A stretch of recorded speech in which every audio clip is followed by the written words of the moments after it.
Badan Pengawas Pemilu Kota Lubuk Linggau mulai membuka pendaftaran seleksi calon panitia pengawas kecamatan atau Panwascam menjelang pelaksanaan pemilu 2024 mendatang. Bawaslu Kota Lubuk Linggau membuka pendaftaran seleksi calon panitia pengawas kecamatan jelang pelaksanaan pemilihan umum tahun 2024 mendatang.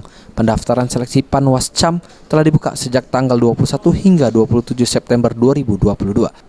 Bahusi anggota Bawaslu Lubuk Linggau dari Divisi Hukum Penindakan, Pelanggaran dan Sengketa mengatakan memasuki hari ketiga penerimaan seleksi Panwascam tercatat sebanyak 60 warga Lubuk Linggau yang sudah mendaftar. Kebutuhan petugas Panwascam di Lubuk Linggau pada pelaksanaan pemilu 2024 sebanyak 24 orang, di mana masing-masing kecamatan 3 orang Panwascam. 21 hari ini berarti tanggal 23 sudah 4 hari berarti. Hari pembukaan Panwaslu kecamatan sekota Lubuk Linggau.